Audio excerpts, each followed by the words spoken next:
जल्दबाजी में इतना अहम फैसला लेना ठीक नहीं नेहा। एक बार फिर इम्तिनान और शांत मन से हर पहलू को ध्यान में रखकर विचार कर लो। अभी तुम्हारी उम्र इतनी भी नहीं निकली कि कुएं में कूदने जैसी नौबत आ जाए।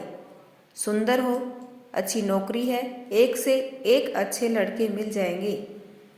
खिड़की से बाहर रमाझम फुहार देख रहा नंद पर फना नजरें गड़ाता हुआ रश्मि ने कहा, मैंने अच्छी तरह सोच लिया है भाभी। बहुत चिंतन मनन करने के बाद ही मैं यह निर्णय ले रही हूँ। रश्मि की ओर देखे बिना नेहा ने जवाब दिया, लेकिन लोग क्या कहेंगे, समाज क्या कहेगा, और तुम्हारे भैया और बाबूजी भी तो इस रिश्ते से खुश नहीं है।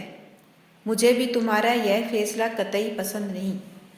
कोई भी तो खुश नहीं है।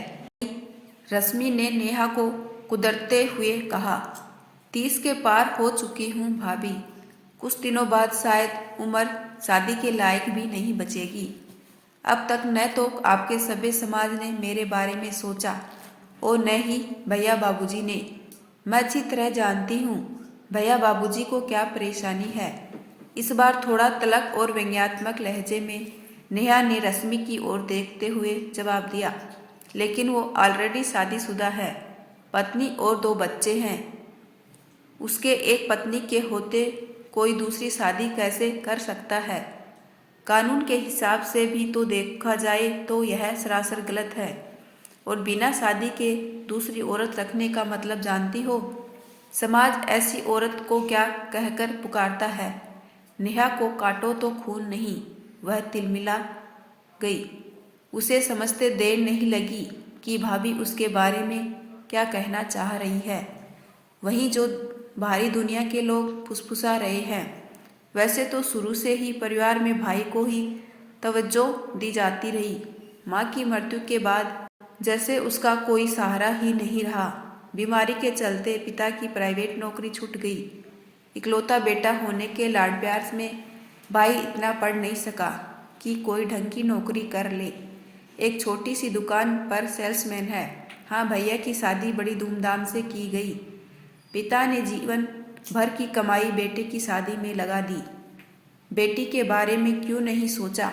अब भला बेटी क्यों न स्वार्थी हो जाए?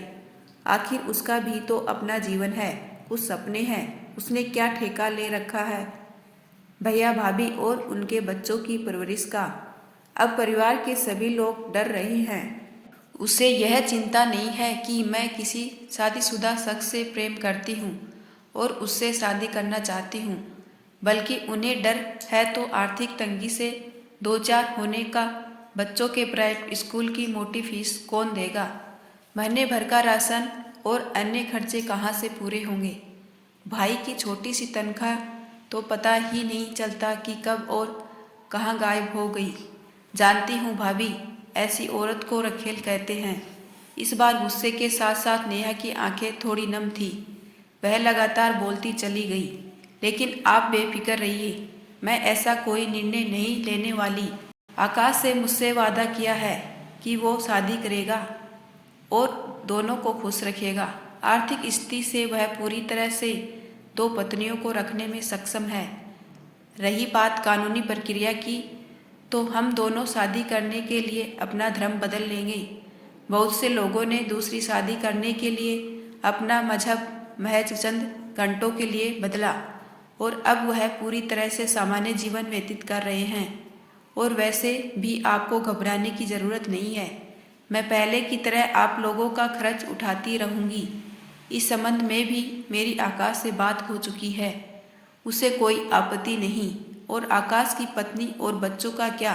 कभी उनके बारे में सोचा है? क्या उनका जीवन पहले जैसा सामान्य रहेगा? बच्चे अपने पिता को कैसी नज़र से देखेंगे? आकाश की पत्नी और बच्चों को घोर मानसिक आघात से 2-4 नहीं होना पड़ेगा। इस बार रश्मि भी नेहा की आंखों में आंखें गड़ाकर बोलती चली गई। वैसे तो इस बारे में वो बेचारी खुद ही ज़्यादा सही और सटीक दुखड़ा बता सकी है। यह चिट्ठी भेजी है आकाश की पत्नी ने तुम्हारे लिए। भाभी रश्मि के हाथ में कागज का टुकड़ा देख नेहा अवाक रह गई। शायद वह आकाश की पत्नी की इस प्रतिक्रिया के लिए तैयार नहीं थी। कुछ देर वह रश्मि को एकटक देखती रही, फिर कपकपाते हाथों से कागज का टुकड़ा ले लिया। न जाने क्यों यह पल उसे बहुत भारी और बोझिल लग रहा था। कपकपाते हाथों से उसने कागज का टुकड़ा खोलकर नजर गड़ा दी। नेहा, मुबारक हो, बहुत सुंदर हो तुम। मुझमें अब वैसी सुंदरता नहीं बची। यह कह लो कि जी भर गया आकाश का मुझसे। तभी तो तुम आसानी से उसे रिझाने में कामयाब रही हो। हम लोगों का प्रेम विवाह हुआ था। कहना न होगा कि शादी से पहले भी हम दोनों में अटूट प्रेम था, लेकिन अब मेरी ड्यूटी सिर्फ बच्चों और गृहस्थी को संभालने की रह गई है। आकाश से अलग नहीं हो सकती, प्रेम भी करती हूँ और कुछ मजबूरियाँ भी हैं। शायद तुम नहीं समझ सकोगी, लेकिन एक बात याद रखना कि तुम दूसरी औरत ही रहोगी जीवन भर, हमेशा। मेरे मरने के बाद भी सिर्फ दूसरी औरत, दूसरी पत्नी। दूसरी औरत हमेशा पहली पत्नी और उसके बच्चों का जीवन बर्बाद करने के बाद ही दूसरी पत्नी बनती है। दूसरी पत्नी यानी एक स्वार्थी प्रेमिका अपने स्वार्थ के लिए पहली पत्नी के सपनों को मिट्टी में मिला देती है।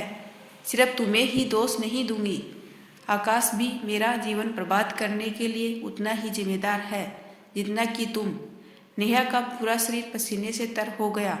कपकपाते हाथों से चिट्ठी भी फिसलकर जमीन पर गिर गई। अपनी बेचारी सी जिंदगी के बारे में तर्क उसे बहुत छोटे होते नजर आई। उसकी आंखें से अश्रुधारा बह निकली और जमीन पर टपक रहे आंसुओं से चिट्ठी में लिखे शब्द भी धूमिल होने लगे। ऐसे ही वीडियो देखने के लिए चैनल को सब्सक्राइब कीजिए। Thanks for watching.